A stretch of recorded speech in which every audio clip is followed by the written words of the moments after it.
Hello दोस्तों, नमस्कार। स्वागत है आप लोगों का मेरे YouTube channel Indrajeet service centre में। और दोस्तों, आज की वीडियो में जो मैं आप लोगों को बताने वाला हूँ, ये जो आप देख रहे हैं, ये है हमारे पास डबल डोर का सेंसर।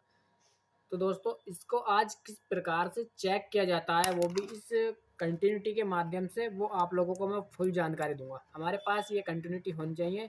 आप किसी भी प्रकार की कंटिन्यूटी ले सकते हैं, जो कि या सीरीज बोर्ड भी ले सकते हैं। मानो अगर आपके पास कंटिन्यूटी नहीं है तो सीरीज बोर्ड भी ले सकते हैं। बाकी इस प्रकार से ग्लो करनी चाहिए, यानी कि जलनी चाहिए। दोनों तार मिलाने पे इसको इस प्रकार से जलनी चाहिए। आप सीरीज बोर्ड भी ले सकते हैं या कंटिन्यूटी ले सकते हैं, कोई भी वो नहीं है। ठीक है, तो हमारे पास ये जो है ये सेंसर है। तो दोस्तों, इसका जो फ्रिज के अंदर, डबल डोर फ्रिज के अंदर काम होता है, वो होता है बर्फ़ को कंट्रोल करना। यानी कि जो हमारे पास फ्रीज़र होता है सबसे ऊपर, जो यानी कि डबल डोर में, उसमें ज़्यादा बर्फ़ नहीं जमे, उसको ही कंट्रोल करता है।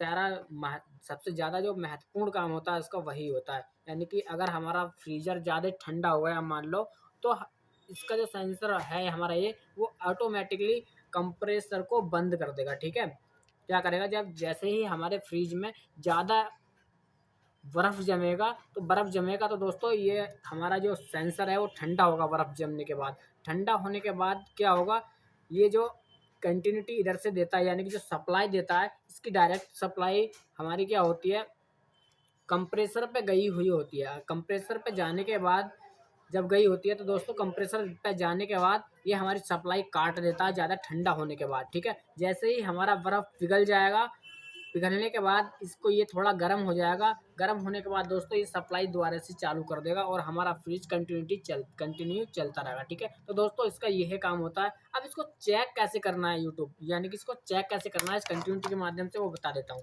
अब आप लोगों को क्या करना है, इसके दो तार, यानी कि दो थिम्बल भी हो सकते हैं, ये तार भी हो सकते हैं। ये कि आप जो देख रहे हैं, ये तार हैं इसके, और एक तार यहाँ पर लगाना है और एक तार इस साइड लगाना है। तो आप देख सकते हैं कंटिन्यूटी ग्लो कर रही है, यानी कि थोड़ी सी जल रही है। ज़्यादा तेज नहीं जलती है, बाकी हल्की सी ये नज़र आएगी आप लोगों को जलती हुई। ठीक है, अब इस प्रकार से जल रही है। अब जलने के बाद आप किसी बर्फ़ में, इस वाले जो आप सेंसर देखते हैं, इसको आप किसी बर्फ़ में या पानी में, ठंडा किसी भी चीज़ में डालोगे, तो हमारी जो कंटिन्यूटी जल रही है ना, यहाँ पर आप देख रहे हैं, ये जलनी बंद हो जाएगी और यहाँ से सप्लाई काट देगा। ठीक है, इसका यही काम होता है। उसके बाद आप क्या करेंगे, ठंडा होने के बाद जैसे ही सप्लाई यहाँ पर जल रही है, इसको मैं ठीक से लगा देता हूँ।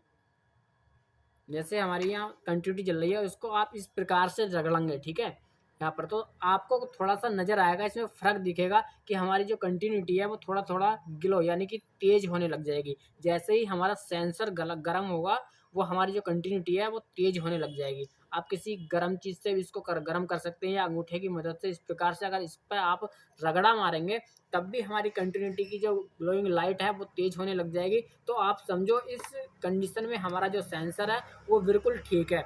सेंसर अगर ख़राब होता है तो दोस्तों, उसकी क्या कमी होती है, अगर इस प्रकार से हमने दोनों तार आपस में मिलाए कंटिन्यूटी के, मिलाने के बाद दोस्तों, हमारी जो कंटिन्यूटी है वो ग्लो नहीं करेगी। तो इस कंडीशन में हमारा जो ये सेंसर है वो ख़राब है। तो दोस्तों, आप लोगों को इस प्रकार से पता लग गया होगा कि हमारी जो सेंसर है वो ख़राब है या सही है। आप बड़े ही आसान तरीके से इसको, इस वीडियो को पूरा देखने के बाद जान सकते हैं कि ये सेंसर हमारा ख़राब है या सही है। तो ठीक है, तो दोस्तों, आप लोगों को क्या करना है, चैनल को सब्सक्राइब करना, लाइक करना वीडियो को, और कमेंट करना ना ही भूलें। कमेंट में आप कुछ भी सवाल पूछ सकते हैं, फ्रिज के बारे में या फिर गीज़र के बारे में या फिर वॉशिंग मशीन के बारे में। मैं आप लोगों की उस प्रकार की वीडियो बना कर देने वाला हूँ। ठीक है, तो धन्यवाद।